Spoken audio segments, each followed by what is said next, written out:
Rakúňa.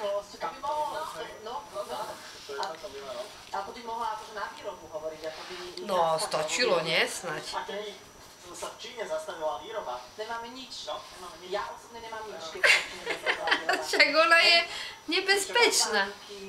Značkové oblečenie. Daj chvost. Daj.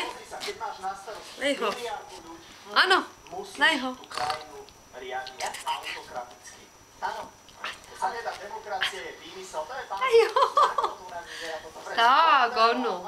Ono, povalaj sa. Počkaj, ak ja s teba dostanem záchvat. Ty vole. Do nekonečná? Až do... Do čoho? Do holej kože?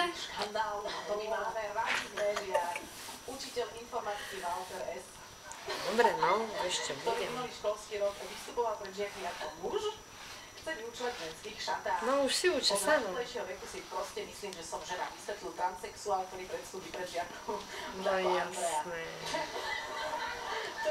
To je aká suplovaná hodina, čo? To je pecka toto. Ale ja som chodila do školy Rakúsku, som mala viacero učiteľov, kde som si nebola celkom istá. Takže to je problém, ktorý pretrváva. Ty jedna pizda. Áno, áno. Pred prázdninami to boli učiteľia. Čudný žiak si ty. Ale ja zase poznám, pozor,